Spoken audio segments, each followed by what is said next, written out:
እንኳን ወደ ዘረሰው ፖድካስት መጣችሁ። ኤአይ ቴክኖሎጂዎችን በመጠቀም ለአማርኛ ተናጋሪ አድማጮች የተለያዩ ርዕሰ ጉዳዮችን አብረን እንዳስሳለን። ይህ የሙከራ ፕሮግራም ስለሆነ የቀረቡትን መረጃዎች ትክክለኛነት በራስዎ እንዲያረጋግጡ እንጠይቃለን። ዋናው ዓላማችን የአድማጮቻችንን የእውቀት ፍላጎት በመቀስቀስ ለተጨማሪ ምርምር መነሻ መፍጠር ነው። ይህንን ፖድካስት ለጓደኛና ለወዳጆ ሼር በማድረግ እንዲደርሳቸው ያድርጉ። በተጨማሪም የዩቲዩብ ቻናላችንን ሰብስክራይብ በማድረግ የቤተሰባችን አባል ይሁኑ። የእናንተ ድጋፍ ለእኛ ትልቅ ብርታት ነው።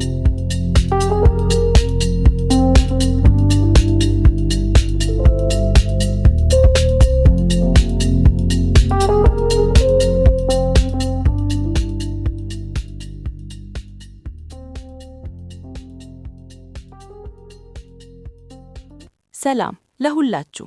ወደ ታላላቅ መጽሐፍት ዝግጅታችን እንኳን በሰላም መጣችሁ። ዛሬ በዓለም ታሪክ ውስጥ እጅግ አስገራሚ ከሆኑት ነገር ግን በጨለማ እስር ቤት ውስጥ ከተጻፉ መጽሐፍት መካከል አንዱን በጥልቀት እንመረመራለን። ዝግጅታችንን በአራት ዋና ዋና ክፍሎች ከፍለነዋል።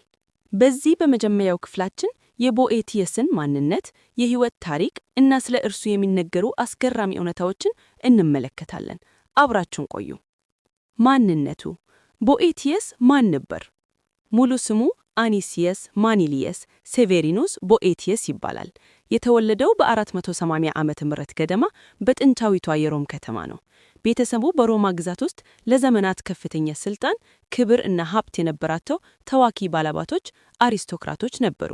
እንኳን እርሱ ከቤተሰቡ ውስጥ 2 የሮማ ግዛት አጼዎች እና በርካታ ቆንሱሎች ኮንሱልስ የወጡበት ታላቅ ዘር ነበር። የሕይወቱ ጉዞ። ቦኤቲየስ የተወለደው በምቾትና በክብር ውስጥ ቢሆንም የልጅነቱ ጊዜ ግን አልጋ ባልጋ አልነበረም። ገና በልጅነቱ ወላጆቹን በማጣቱ አሳዳጊ ያስፈልገው ነበር። በዚህም ምክንያት ያደገው ሲማኩስ በተባለ ሌላ ታዋቂ የተከበረና ጥበብን በሚያደንቅ የሮማ ባላባት እጅ ነው። ሲማኩስ ለቦኤቲየስ እንደ አባት ከመሆኑም በላይ በኋላ ላይ ቦኤቲየስ የዚሁ አሳዳጊውን ልጅ አግብቷል። ቦኤቲየስ እጅግ ያልተለመደ አእምሮ የታደለ ሰው ነበር። ሀብትና የተንደላቀቀ ኑሮ ቢኖረውም ሕይወቱን የሰጠው ለቁሳቁስ ሳይሆን ለጥበብና ለፍልስፍና ነበር። ወደ ፖለቲካው ዓለም የገባው በስልጣን ጥም አልነበረም። ታላቁ ፈላስፋ ፕላቶ ፈላስፎች ከመንግስትን ካልመሩ ወይም መሪዎች ፈላስፋ ካልሆኑ በምድር ላይ ፍትህ አይሰፍንም ብሎ ያምን ነበር። ቦኤቲየስም ይህንን የፕላቶን መርህ በመከተል ፍትህን በተግባር ለማዋል ሲል ወደ ፖለቲካው መድረክ ወጣ። በወቅቱ ኢጣሊያንን ያስተዳድር በነበረው የኦስትሮጎጥ ንጉሥ ቴዎዶሪክስ ስር ትልቅ የሥልጣን እርከን ላይ ደረሰ። የንጉሡ ዋና አማካሪ እና የቤተ መንግሥቱ ኃላፊ በመሆን አገልግሏል። ነገር ግን ፍትህን ለማስፈንና ሙስናን ለመዋጋት ያደረገው የማያወላልዋ ጥረት ከሙሰኛ ባለሥልጣናት ጋር አጋጨው። ይህ እውነቱን መፈለግና ለፍትህ የመቆሙ ጥናቱ በመጨረሻ ሕይወቱን አሳጣው።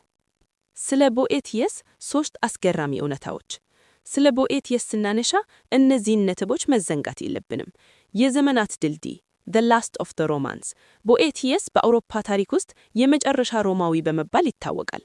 የጥበብ ዳግም ውልደት ከመምታቱ 1000 ዓመታት በፊት የኖረ የብዙ ዘርፍ ሊቅ ፖሊማት ሲሆን የጥንታዊውን ዓለም ከመካከለኛ ዘመን ጋር ያገናኘ ድልድይ ነው። ያልተጠናቀቀው ታላቅ ህልም። ቦኤቲየስ የሕይወቱ ትልቁ ህልም የፕላቶንና የአሪስቶትልን ሥራዎች በሙሉ ለላቲን መተርጎም ነበር። እንኳን እርሱ ተርጉሞት የመካከለኛ ዘመን አውሮፓ የጥንቱን ግሪክ ፍልስፍና ያወቀው በእርሱ ሥራዎች በምክንያት ነው። የእውቀት ሁሉ አባት ኳድሪቪየም። እርሱ የዘመኑን ዕውቀቶች በ4 ከፍሎ ኳድሪቪየም የሚለውን የትምህርት ሥርዓት ቀረጸ። ስለ ሄጢብ፣ ጂኦሜትሪ፣ ሙዚቃና ስነ ፈለክ ጥልቅ መጽሐፍት ጽፏል። የሙዚቃው መጽሐፉ ለ1000 ዓመታት በአውሮፓ ዩኒቨርሲቲዎች እንደ ዋና መማሪያ አገልግሏል።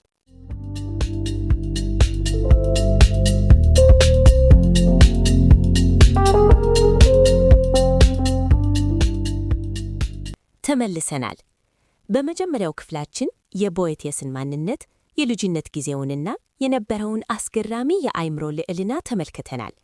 አሁን ደግሞ ቦኤቲየስ የኖረበትን ታሪካዊ ዘመን፣ በወቅቱ በዓለም ላይ ይከናወኑ የነበሩ ክስተቶችንና ይህ ታላቅ ሰው ወደ ወደቀበት ጨለማ እስር ቤት ይዘን እንጓዛለን። ቦኤቲየስ የኖረበትን 6ኛውን መቶ ክፍለ ዘመን 6th century በአይነ ህሊናችንን እንሳ። የወደቀችው ሮም እና አዲሶቹ ገዦች። ዓመቱ 476 ዓመተ ምህረት ነው። ቦኤቲየስ ከመወለዱ ጥቂት ዓመታት በፊት ማለት ነው። በዚህ ዓመት አንድ ትልቅ የዓለም ታሪክ ተቀየረ። ለ1000 ዓመት ገናና የነበረችው ዓለምን በሕግና በሥልጣኔ ስትገዛ የኖረችው ምዕራባዊቷ የሮማ ግዛት ወደቀች። ጀርመናዊ የሆኑት የኦስትሮጎት ጎሳዎች ጣሊያንን ተቆጣጠሩ። የሮም ክብር ተዋረደ፣ ከተማዋ ተዘረፈች፣ ሥልጣኔዋም የመፈራረስ አደጋ ተጋረጠበት። በዚህ ጊዜ ንጉሥ ቴዎዶሪክ የተባለ የጎት መሪ ጣሊያንን ማስተዳደር ጀመረ። ቴዎዶሪክ ምንም እንኳ ወራሪ ቢሆንም ቅጥ ያጣ አጥፊ አልነበረም። የሮማውያንን ሥልጣን እያደነቅ ስለነበር አዲሱን መንግሥቱን በሮማውያን አስተዳደር እና ሕግ ላይ ለመገንባት ፈለገ። ለዚህም ሲል የሮማውያንን ምርጥ አእምሮዎችና ምሁላን እንደ ቦይቴስ ያሉትን ወደ መንግሥቱ አቀረበ። የፖለቲካ ውጥረትና የንጉሡ ፍርሃት። ቴዎዶሪክ ሮማውያንን ቢያቀርብም በጎቶችና በሮማውያን መካከል መቼም ቢሆን እውነተኛ መተማመን አልነበረም። ከፍተኛ የሆነ የጥርጣሬ እና የፍርሃት ድባብ ነግሶ ነበር። አንደኛ፣ ሃይማኖታዊ ልዩነት ነበራቸው።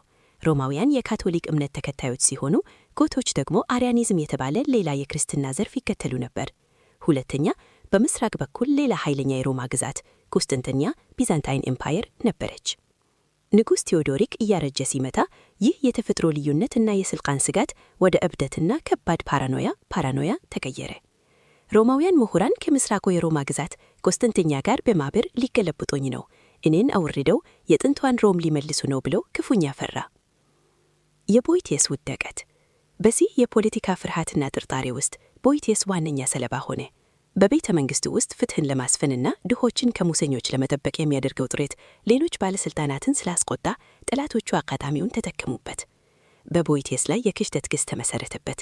የቀረቡበት ክሶች 3 ነበሩ። ከምስራቁ የሮማ ግዛት ቁስጥንጥንያ አጼ ጋር በምስጢር ደብዳቤ ተለዋውጠሃል። የሮምን ሴኔት ነፃ ለማውጣት ሴራ ጠንስሰሃል። ለዚህም ሲል የጥንቆላና የአስማት ሶርሰሪ ሥራ ሰርተሃል። ሁሉም ክሶች ፈጽሞ መሠረተ ቢስና ውሸት ነበሩ። ቦይቴስ ለፍልስፍና ጥናት ከዋክብትን ሲመለከት አስትሮኖሚ አስማት ይሠራል አሉት። ነገር ግን በፍርሃት የተዋጣው ንጉሥ ቴዎዶሪክ ማስረጃ አልፈለገም። ማመን የፈለገውን አመነ። ቦይቴስ ያለምንም የፍርድ ፕሮሴስ ጥፋተኛ ተባለ። ትዕኝቱን በዐይነ ሕሊናችን ስንስለው አሁን ዓመቱ 523 ዓመት አጠልፎ 524 ዓመት ላይ ደርሰናል። ትዕኝቱን እንየው። ቦታው ሰሜን ጣሊያን ፓቪያ ከተማ የሚገኝ እስር ቤት ነው። ክፍሉ ጠባብ፣ ብርሃን አልባ እና እጅግ ቀዝቃዛ ነው። እርጥበት አዘል በሆነው የድንጋይ ግዴታ ላይ ሻማ ብቻ ይንተባተባል። ቦይቴስ ያ ታላቅ ባላባት፣ ያ ሚሊዮኖችን ያስተዳደር የነበረው መሪ፣ ያ ባህር ልብስ ሲንኮተኮት የነበረው ሰው አሁን ባዶ እጁን ወለል ላይ ተቀምጧል። የሕይወቱ ትርጉም ነበሩት በሺዎች የሚቆጠሩ መጽሐፍቱ ወደ አመድነት ተቀይረዋል። ኮንስል የነበሩት ልጆቹና የምትወደው ሚስቱ የት እንዳሉ አያውቅም። በማንኛውም ሰዓት ንጉሥ ወታደሮች መጥተው አሰቃቂ በሆነ መንገድ በዱላ ጭንቅላቱን ገጥቀተው እንደሚገድሉት ያውቃል። ሁሉንም ነገር አጥቷል። ከክብሩ ተዋርዷል። በዚህ የሞት አፋፍና የጨለማ ገደል ውስጥ ሆኖ ግን ቦይቴስ ተስፋ አልቆረጠም። እስር ቤቱ አካሉን እንጂ አይምሮን ሊያስረው አልቻለም። ቁርጭምጭሚቱ ዳርቻ ወይም በተገኘው ብራና ቆራጭ ላይ ታሪክን የሚቀይር ብሩን አነሳ። መጽሐፍ ጀመረ። ይቀጥላል። በክፍል 3 ቦይቴስ በእስር ቤት ውስጥ ሆኖ የጻፈውን ድንቅ መጽሐፍ የፍልስፍና መጽናኛ ምዕራፍ በምዕራፍ እንመለከታለን።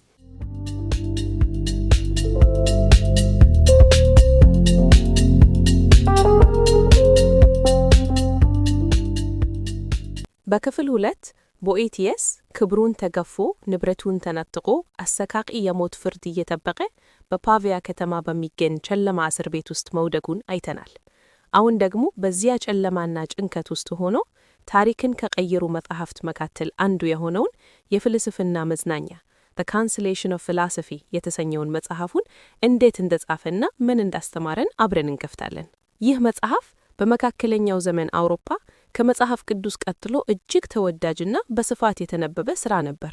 መጽሐፉ በ5 ምዕራፎች ቡክስ የተከፈለ ሲሆን በቦኤቲየስና ፍልስፍና በተባለች ምናባዊ ሴት መካከል የሚደረግ ጥልቅ ውይይት ነው። እስቲ ምዕራፎቹን አንድ በአንድ እንመረምራቸው። መጽሐፍ 1 ቡክ 1 ሐዘንና የፍልስፍና መገለጥ። መጽሐፉ የሚጀምረው ልብ በሚሰብር ትዕይንት ነው። ቦኤቲየስ በእስር ቤት ውስጥ ሆኖ ስለደረሰበት ግፍና መከራ እያለቀሰ የግጥም ሙሾ ያወርዳል። ድንገት ግን አንዲት ግርማ ሞገስ ያላትና አይኖቿ የሚያንሰባርቁ ሴት በፊቱ ትቆማለች። የዚህች ሴት ቁመት ተለዋዋጭ ነው። አንዳንዴ እንደ ተራ ሰው ትታያለች፣ አንዳንዴ ደግሞ ጭንቅላቷ ሰማይን ይነካል። ልብሷ ላይ 2 የግሪክ ፊደላት ተጽፈዋል። ከታች ፒ ሲሆን ትርጉሙ ተግባራዊ ፍልስፍና ፕራክቲካል ፊሎሶፊ ማለት ነው። ከላይ ደግሞ ቴታ ሲሆን ትርጉሙም የንድፈ ሐሳብ ፍልስፍና theoretical philosophy ማለት ነው። በሁለቱ ፊደላት መካከል እንደ መሳለል ያለ ቅርጽ አለ። ይህም ከታችኛው የጥበብ ደረጃ ወደ ላይኛው ማውጣት እንደሚቻል ያሳያል። ይህች ሴት ራሷ ፍልስፍና ሌዲ ፊሎሶፊ ናት። የሐዘን ግጥሞቹን አባረራ እነዚህ ህመሙን ያባብሳሉ እንጂ አይፈውሱም፣ ላንተ ስሜት ሳይሆን ምክንያት ሪዝን ነው የሚያስፈልግህ ትለዋለች። የቦኤቲየስ ዋነኛ በሽታው እስር ቤቱ ሳይሆን እውነተኛ ማንነቱንና ተፈጥሮን መርሳቱ እንደሆነ ትነግረዋለች። ከዚያም ሕክምናዋን ትጀምራለች። መጽሐፍ 2 የዕድል መንኮራኩር The Wheel of Fortune። ቦኤቲየስ ስለ አጣው ሀብት፣ ዝና እና ስልጣን መማረሩን ይቀጥላል። ፍልስፍናም ስለ ዕድል ተፈጥሮ በማስተማር ትሞግተዋለች። ዕድልን እንደ አንድ የሚሽከረከር መንኮራኩር Wheel of Fortune ታስመስላታለች። የዕድል ብቸኛ ቋሚ ባህሪያዋ ተለዋዋጭነቷ ነው ትለዋለች። ዛሬ ከላይ የሆነው ነገ ወደ ታች ይወርዳል፣ ዛሬ ከታች ያለው ደግሞ ነገ ወደ ላይ ሊወጣ ይችላል። ታዲያ መንኮራኩሯ ማሽከርከሯን ካቆመች እንዴት ዕድል ልትባል ትችላለች? ስለዚህ ሀብት፣ ክብር እና ስልጣን የዕድል ስጦታዎች ነበሩ እንጂ የቦኤቲየስ ግል ንብረቶች አልነበሩም። ወደዚች ዓለም ስትመጣ ራቆትህ ነበር። አሁን ያጣሃቸው ነገሮች በሙሉ ዕድል ያበደረችህን እንጂ ያንተ አልነበሩም። ዕድል ያበደረችህን መልሳ ስትወስደው የራሷን መብት ስለተጠቀመች ልታማርር አይገባህም። ደስታህን በእነዚህ ውጫዊና አላፊ ነገሮች ላይ መመስረትህ ትልቁ ስህተትህ ነበር። መጽሐፍ 3 እውነተኛ ደስታ። ፍልስፍና የሰዎች ምድራዊ ምኞቶቹን አንድ በአንድ ትመረምራለች። ሁሉም ሰው ደስታን ይፈልጋል፣ ነገር ግን የሚፈልግበት መንገድ ተሳስቷል። ሀብት ተጨማሪ ስግብግናትና ንብረትን የማጣት ፍርሃትን ያመጣል። ስልጣን ጠላትን ያበዛል፣ ሰውን የሌሎች አገልጋይ ያደርጋል። ዝና አላፊና በሰዎች አስተያየት ላይ የተመሰረተ ነው።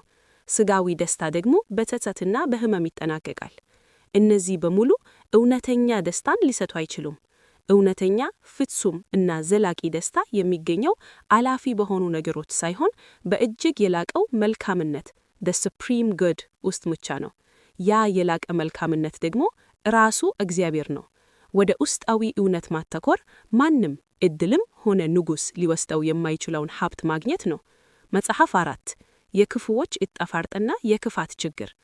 በዚህ ምዕራፍ ቦኤቲየስ እጅግ ከባድ ጥያቄ ያነሳል። እግዚአብሔር መልካም ከሆነና ሁሉን የሚቆጣጠር ከሆነ ለምን በጎ ሰዎች ይሰቃያሉ? ክፉዎች ስንተ ንጉስ ያሰሩትና በውሸት የከሰሱት ሰዎች ደግሞ ለምን ይበለጽጋሉ? የፍልስፍና መልስ እጅግ አስገራሚና የሰውን አስተሳሰብ የሚፈታ ነው። ክፉዎች በእውነት አልበለጸጉም፣ እንዲያውም ፈጽሞ ኃይል የላቸውም። ኃይል ማለት የፈለጉትን ማግኘት ማለት ነው። ሁሉም ሰው ክፉውን በጎም የሚፈልገው እውነተኛ ደስታን ነው። ክፉዎች በክፋታቸውና በጭካኔያቸው ደስታን ስለሚፈልጉ መቼም አያገኙትም።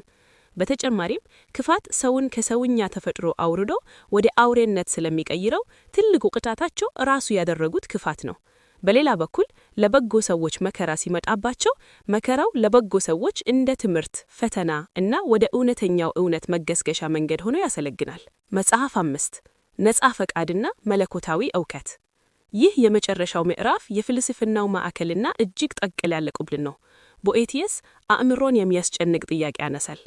እግዚአብሔር የወደፊቱን ሁሉ አስቀድሞ የሚያውቅ ከሆነ የሰው ልጅ እንዴት ነጻ ፈቃድ ሊኖረው ይችላል? እኔ ነገ ማድረገውን ነገር እግዚአብሔር ዛሬ የሚያውቀው ከሆነ ምርጫዬ ምን ትርጉም አለው? አስቀድሞ የተጻፈውን መፈጸም ውጪ ሌላ አማራጭ የለኝም ማለት አይገለምም? ፍልስፍና ለዚህ የምትሰጠው የዘላለሚነት የሚለውን ጽንሰ ሐሳብ በማብራራት ነው። እግዚአብሔር በጢሜ ውስጥ የተገደበ አይደለም። የሰው ልጅ በጢሜ መስመር ላይ ይኖራል። ትላንት፣ ዛሬ እና ነገ አለው። እግዚአብሔር ግን ከጢሜ ውጭ ነው።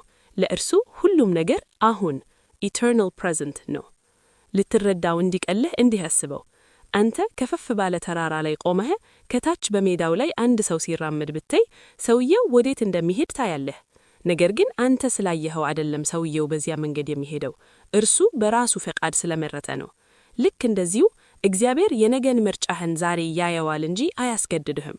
ድርጊትህን ስለሚያየው አንተ አታደርገውም። ይልቁንም አንተ በነጻነት ስለምትመርጠው እርሱ ያየዋል። ስለዚህ ማንም ቢያስርህ እና ምንም መከራ ቢመጣብህ አእምሮህና ለሁኔታዎች የምትሰጠው ምላሽ ሁልጊዜም ነጻ ነው። 7 ማጠቃለያ። ፍልስፍና ይህንን ስታስረዳው ቦኤቲየስ ማዕበር በስጦበት አእምሮ ሰላም አገኘ። ይህንን ሲጽፍ የማይችለው መጅሊስ ቢለው የንጉሡ ወታደሮች መቱ፣ ያሰቡትንም ፈጸሙበት። ቦኤቲየስ ከዚህ ዓለም በሞት ተለየ። ሆኖም ግን የጻፈው መጽሐፍና ያገኘው የነጻነት ምስጢር ዛሬም ድረስ አብሮን ያለ ይቀጥላል። በመጨረሻው ክፍል 4 የዝግጅታችን ተሳታፊዎች የሆኑት ዳዊትና ትዕግስት ይህንን ጠቀል ያለ ሐሳብ ከማርቲን ሉተር ኪንግ እና ከኢትዮጵያ ፍልስፍና ጋር በማያያዝ ይወያዩታል።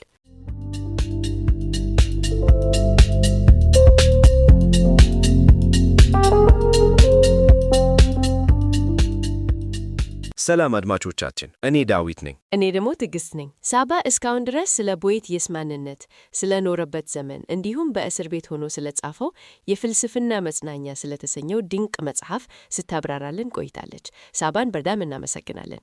ዳዊት፣ የዚህን ሰው ታሪክና የፍልስፍናውን ጥልቅ ሐሳቦች ስንሰማ በአእምሮ ውስጥ ጎልቶ የመጣው ነገር ምንድነው? ትዕግስት፣ እኔን በጣም የገረመኝ የመጀመሪያው ነገር የሰው ልጅ አእምሮ ያለው ኃይል ነው። ቦኤቲየስ ከሁሉም ነገር ተነጥሎ ክብሩን ተገፎ የሞት ፍርድ እየጠበቀ እንዴት እንዲህ ያለ ጥልቅ የምክንያት የሰላምና የእምነት መጽሐፍ ሊጽፍ ቻለ? አሳሪዎቹ አካሉን በሰንሰለት አሰሩት እንጂ አእምሮውን ግን ሊያስሩት አልቻሉም። ልክ ነህ ዳዊት። ቦኤቲየስ ያስተማረን ትልቁ ትምህርትም ያ ነው። መጽሐፉን ስንመለከት የመጀመሪያው ትልቅ ነጥቡ ስለ ዕድል መንኮራኮር ዊል ኦፍ ፎርቹን የሚያነሳው ሐሳብ ነው። እኛ ሰዎች ብዙ ጊዜ ደስታችንን በገንዘብ፣ በስልጣን ወይም በዝና ላይ እንመሰርታለን። ቦኤቲየስ ግን እነዚህ ነገሮች የዕድል ስጦታዎች እንጂ የኛ አይደሉም፣ ዛሬ መጥተው ነገ ይሄዳሉ ይለናል። እውነት ነው። ዛሬ ከላይ የሆነው ነገ ታች ይወርዳል። ቦኤቲየስ ራሱ የሮም ትልቅ ባለሥልጣን ነበር፣ በቅጽበት ግን ሁሉንም አጣ። ስለዚህ እውነተኛ ደስታ ከውጪ በሚመቱ አላፊ ነገሮች ላይ ሊመሰረት እንደማይችል መረዳቱ ዛሬም ለኛ ትልቅ ትምህርት ነው። እውነተኛ ደስታ የሚገኘው በማይወሰደው ውስጣዊ ማንነታችንና በጥበብ ውስጥ ነው። ሌላው ደግሞ ስለ ክፉ ሰዎች ያለው አመለካከት በጣም አስገራሚ ነው። ቦኤቲየስን ያሰሩትና የሞት ፍርድ የፈረዱበት ሰዎች በገጽታ ሲታዩ ኃይለኛና አሸናፊዎች ይመስላሉ። ግን ቦኤቲየስ ክፉዎች በእርግጥ ኃይል የላቸውም ይላል። ለምን? ምክንያቱም የሰው ልጅ ሁሉ የሚፈልገውን እውነተኛ ሰላምና ደስታ እነሱ በክፋት መንገድ ስለሚፈልጉት መቼም አያገኙትም። በጣም ጥልቅ እይታ ነው። የቦኤቲየስ አሳሪዎች የራሳቸው ፍርሃት፣ ስልጣን የማጣት ስጋትና ጥላቻ እስረኞች ነበሩ። ቦኤቲየስ ግን በእስር ቤት ውስጥ ሆኖ እውነተኛውን ነጻነት አወጀ። መከራ ሲመጣብን ሁኔታዎችን መቆጣጠር እንችል ይሆናል፣ ነገር ግን ለሁኔታዎቹ የምንሰጠውን ምላሽ የመምረጥ ሙሉ መብት አለን የሚለው ሐሳብ የፍልስፍናው ማዕከል ነው። ይህ ደግሞ ቀጥታ ወደ ነጻ ፈቃድ ፍሪ ዊል ጥያቄ ያመጣናል። እግዚአብሔር ሁሉንም የወደፊት ድርጊታችንን አስቀድሞ የሚያውቅ ከሆነ እኛ እንዴት ነጻ እንሆናለን ለሚለው የዘመናት ጥያቄ ቦኤቲየስ ዘላለማዊነት የሚለውን ጽንሰ ሐሳብ ነው ያመጣው። ለእግዚአብሔር ጊዜ የሚባል ነገር የለም፣ ሁሉም ነገር አሁን ነው። ስለዚህ እሱ ድርጊታችንን ከላይ ሆኖ ያየዋል እንጂ አያስገድደንም። ይህ ማለት በማንኛውም ፈታኝ ሁኔታ ውስጥ ብንሆንም ምላሻችንን የመምረጥ ነጻ ፈቃዳችን የተጠበቀ ነው ማለት ነው። ደሞም ይህ ሐሳብ የቦኤቲየስ ብቻ አይደለም ትዕግስት። ታሪኩን ሳስበው ቀጥታ ወደ አይምሮ የመጣው በ1963 ዓ.ም የተፈጠረው የዶክተር ማርቲን ሉተር ኪንግ ጁኒየር ታሪክ ነው። በሁለቱ ሰዎች መካከል የ1400 ዓመታት የጊዜ ልዩነት ቢኖርም ታሪካቸው ግን እጅግ ይመሳሰላል። ኪንግም በአላባማ በርሚንግሃም ከተማ ፍትህን በመጠየቁ ብቻ በብቸኛ እስራት ሶሊተሪ ኮንፋይንመንት ውስጥ ተወርውሮ ነበር እኮ። አዎ ዳዊት፣ ኪንግ እዚያ ጨለማ ክፍል ውስጥ ሆኖ ከበርሚንግሃም እስር ቤት የተጻፈ ደብዳቤ የሚለውን ታሪካዊ ጽሑፉን ጻፈ። ልክ እንደ ቦኤቲየስ ኪንግም ከምድራዊ የፖለቲካ ሕግ ይልቅ በከፍተኛው የሞራል ሕግ ላይ ነው የተመካው። በደብዳቤው ላይ ቅዱስ አውግስቲኖስን ጠቅሰው የሰውን ክብር የሚያጎናጽፍ ሕግ ፍትሐዊ ነው፣ የሰውን ክብር የሚያዋርድ የዘር መለያየት ሕግ ግን ኢፍትሐዊ ነው። ስለዚህ ኢፍትሐዊ ሕግን አለመካዘዝ የሞራል ግዴታዬ ነው ብሏል። ቦኤቲየስ ክፉን በመልካም መመለስ የኛ ምርጫ ነው እንዳለው ሁሉ ኪንግም የዘረኝነትንና ጥላቻን ሕግ በፍቅርና በሰላማዊ ትግል ለመሳለም መረተ። አስገራሚ መመሳሰል ነው። የሰው ልጅ መንፈስ በሁሉም ዘመን ተመሳሳይ እውነትን ነው የሚፈልገው።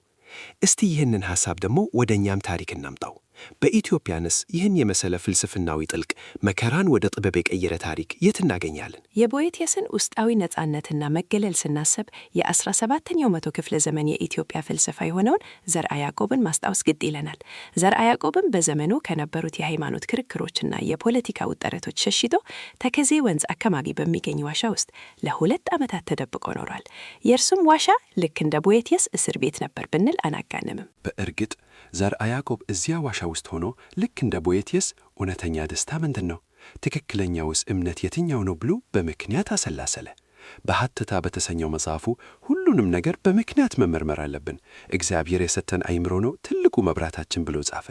ሰው ዋሻ ውስጥ ከማህበረሰቡ ተገሎ እንኳን አእምሮ ምን ያህል ነፃ ሊሆን እንደሚችል አሳየን። ሌላው ደግሞ በኦሮሞ ማህበረሰብ የገዳ ስርዓት ውስጥ ያለው የሰፉና ናጋ ጽንሰ ሐሳብ ነው። እሱ ደግሞ እንዴት ነው? እስቲ ትንሽ አብራሪልኝ። ሰፉ ማለት ጥልቅ የሆነ የሞራል ሕግና አክብሮት ማለት ነው። ይህ የሞራል ሕግ ከየትኛውም ፖለቲካዊ መሪ ወይም ከአባ ገዳው በላይ ነው። መሪዎች ሰፉን ቢጥሱና ከፍተር ውጭ ቢሰሩ ይጠየቃሉ፣ ከስልጣንም ይወርዳሉ። ይህ እኮ ቦኤቲየስና ማርቲን ሉተር ኪንግ የተሞገቱለት ከሰውኛ ሕግ በላይ የሆነ ዘላለማዊና ተፈጥሯዊ ሕግ አለ ከሚለው ፍልስፍና ጋር ፍጹም የሚመሳሰላል። ሰላምና ፍትህ ማለትም ናጋ የሚመታው መሪዎችም ሆነው ህዝቡ ለዚህ ከፍተኛ የሞራል ሕግ ሲገዙ ብቻ ነው። ታዲያ የዛሬው መደምደሚያችን ምን ይሆናል ትዕግስት? የዕድል መንኮራኮር ዛሬም ትዞራለች። የሰው ልጅ ዛሬም መከራ ያጋጥመዋል። ስልጣን፣ ሀብትና ዝና ዛሬም ድረስ አላፊና ጠፊ ናቸው። መደምደሚያችን የሰው ልጅ መንፈስ በማንም ውጫዊ ኃይል ሊሸነፍ አይችልም የሚለው ነው። ቦኤቲየስ በእስር ቤት ተገድለዋል። ማርቲን ሉተር ኪንግም በጥይት ተመቶ ሞቷል። የዕድል መንኮራኮር በስጋ ፈጨቻቸዋለች። ነገር ግን በእስር ቤቱ ጨለማ ውስጥ የለኮሱት የምክንያት የነጻነትና የእውነት ብርሃን ሞትን አሸንፎ ዛሬም ድረስ እኛን እያበራን ይገኛል። ድንቅ ማጠቃለያ ነው። ሁኔታዎች ከቁጥጥራችን ውጪ ቢሆኑም ምርጫችንና ህሊናችን ግን ሁልጊዜም በእጃችን ነው። አድማጮቻችን፣ ለዛሬው ዝግጅታችን አብራችሁን ስለነበራችሁ ከልብ እናመሰግናለን። የቦኤቲየስን የፍልስፍና መጽናኛ አንብባችሁ እንድትመረምሩት እንጋብዛለን። በሌላ ታላቅ መጽሐፍ ዳሰሳ እስከምንገናኝ ድረስ ሰላም ሆኑ። ሰላም።